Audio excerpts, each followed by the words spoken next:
Yeah, what I'm doing is Leopold Pospisil, this anthropologist, did an analysis of the Kapauku, Papuan economy, and he labeled it primitive capitalist.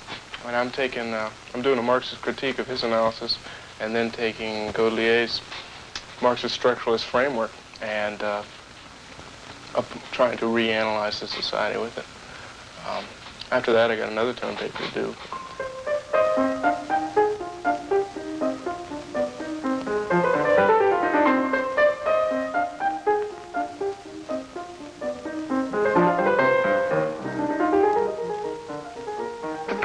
Coming here was growing up somewhat. I sort of felt that college, well, all my life I've expected to go to college after high school. It just seemed natural for me to go ahead and live here without my parents around or my brothers. Well, you have the usual first few days of homesickness, first few days of I don't know anyone here, and that kind of thing. But looking back on, you say I've been here a month. Seems like I've been here a lot longer than a month in that I feel at home. This is my home.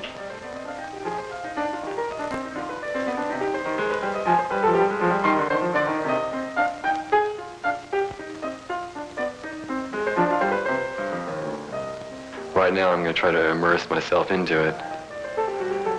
And I'll see where that takes me for a while. And then once I have a better idea of what Amherst has to offer, then I think I can decide more easily on what I want to get out of it.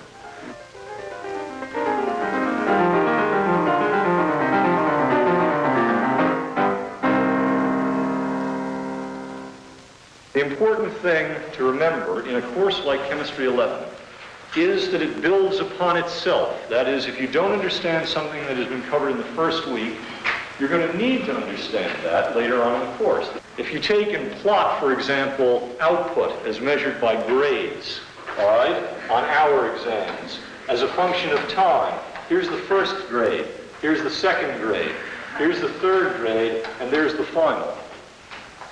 Right? That's easily explained. At least the last bit is easily explained, because if you remember, Samuel Johnson once wrote in a letter to Boswell, "Depend on it, sir, when a man knows he is to be hanged in a fortnight, it concentrates his mind wonderfully."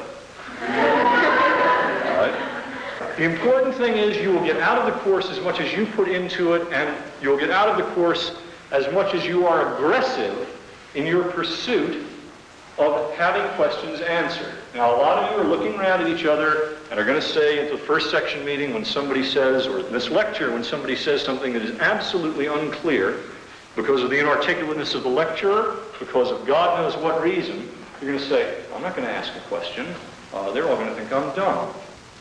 When I came here, I was in that mode. I was already questioning and things like that. I think that Amherst College made me question things a bit more.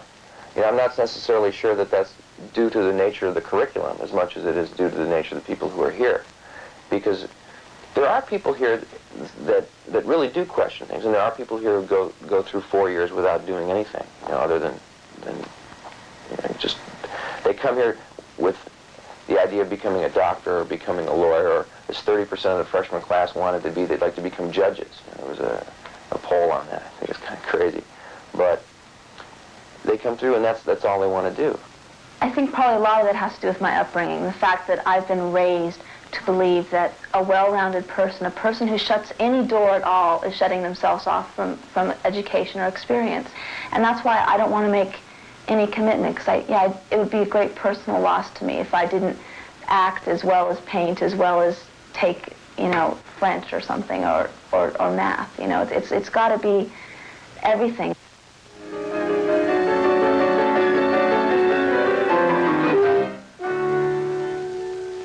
When I came to Amherst, it was kind of a 50-50 choice whether I'd do music or become a doctor, or become anything else. I was going to become either a doctor, a psychiatrist, or an anthropologist. And I took Psych 11, and that did it. And then I loved anthropology, and I took a lot of that. But I finally centered on music. For me, the most powerful thing at this college is a stigma against it's not against being different exactly, but you're expected somehow to fit into a sort of vague set of characteristics. And musicians tend to be kind of loony in a sense. They tend to be offbeat a little bit. I'm not sure why. They're kind of open in a certain way, and it means that they like certain things and have a certain attitude towards fun. Amherst asks something a little bit different. Amherst asks for an image of a man, you know, who's quote-unquote together. All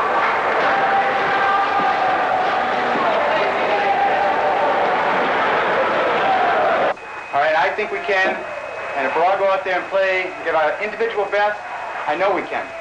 All right? I know we can. Let's go now. Come.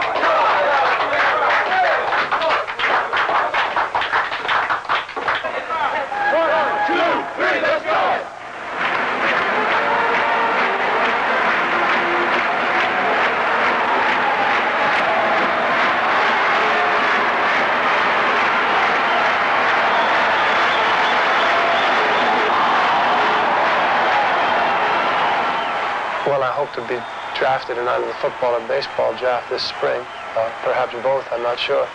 And depending on the offers or the opportunities that open up, I could conceivably be playing either one next year.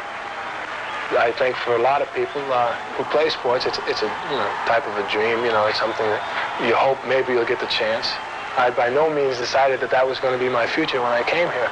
If I had, I probably wouldn't have come here in that sense. If I had decided that sports was what I wanted, I would have tried to pick a school that would have, been the best for that. It might have been a possibility at that time in my mind, but it was only that. There were a lot of other things, and still are a lot of other options available that sports will enhance.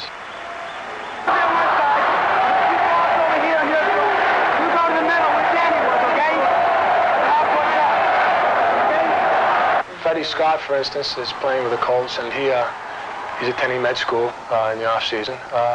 I think Gene Fugit, who's with the Washington Redskins, I think he's attending law school. I'm not sure. Doug Swift played with Miami Dolphins, and he took pre-med courses and then later retired to go on to med school.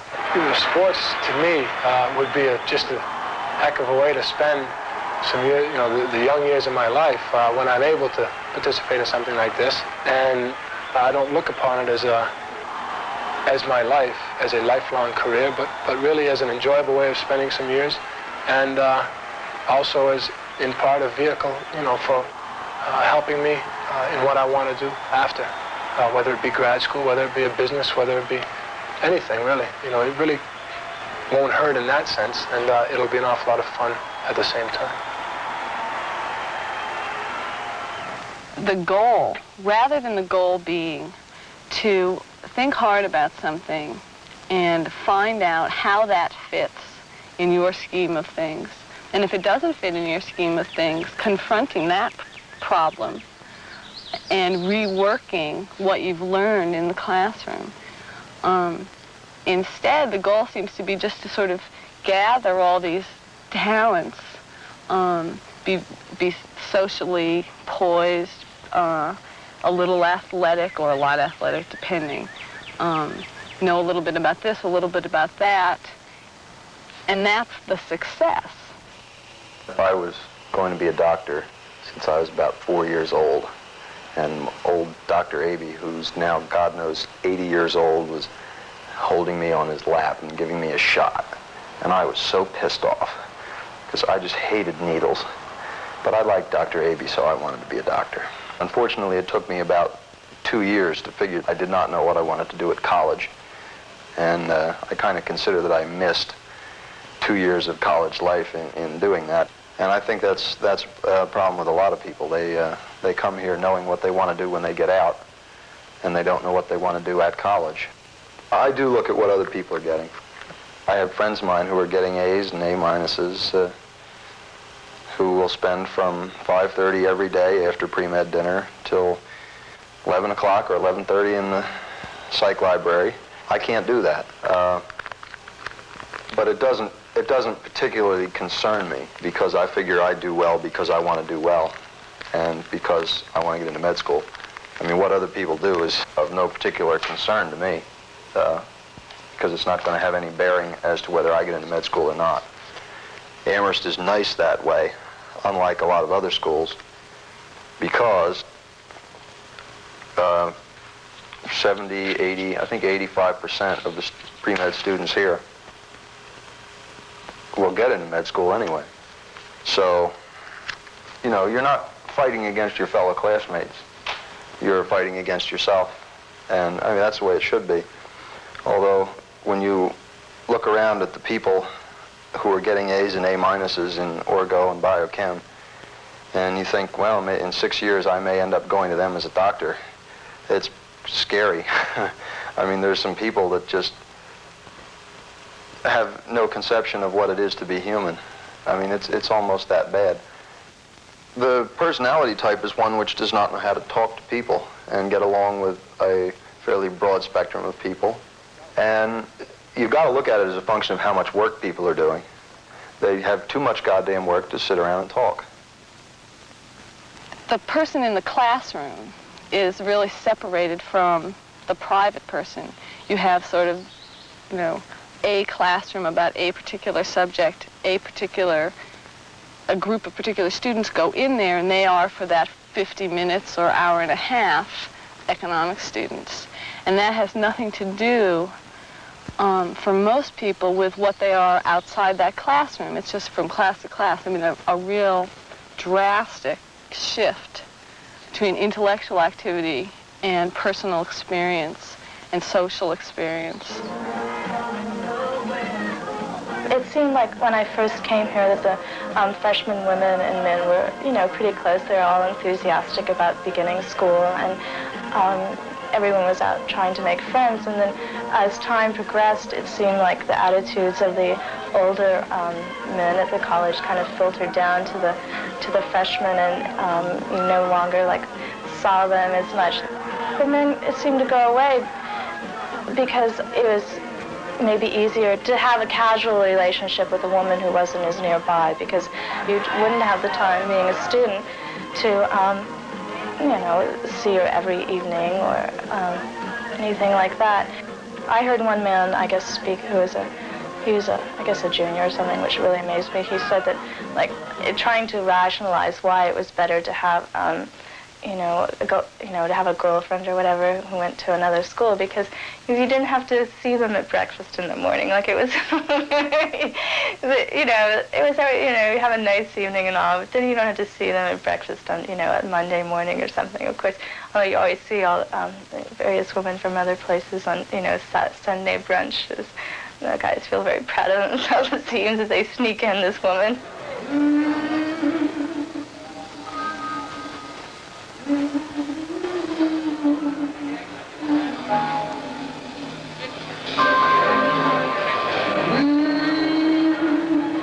Your tickets. Oh, thank you very much. Tickets, please. Thank you very much. Close over to the left. Welcome to Casino. Yes, honey, it's Amherst College's biggest social event of the year. The tickets. Yes, thank you. How you like to do?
Americans have usually believed that no one should be held back, discriminated against, or advantaged by inheritance, by one's parents' successes or failures, by laws which favor some at the expense of others. Each person, the argument goes, has the right to be judged solely in terms of what he has made of himself, of what he has achieved, not by his religion, his race, or his sex. Inequalities, in other words, have been justified in American history when it can be shown that they result primarily from the achievements or failings of particular individuals. Being at Amherst, I became more aware of the dynamics involved in interracial encounters. Okay, I was more aware of my collective responsibility. I never saw myself as an individual per se. You know, I don't think there is any such animal as a minority who is an individual, because I had gone through that kind of a phase earlier, about early junior high school, 7th, 8th grade, where I said, well, I'm not going to be, being in a predominantly white situation and, feeling that burden of my ethnic, responsibility. I said, well, I won't be black. I'll be an individual. And I tried being an individual. And it doesn't work because you're constantly reminded. You constantly ask, well, what do blacks think about this? What do, they're perceiving you as a black student, as a black person. And you're always told that, a racial slur, little comments here and there, and you're constantly looked to for a reaction.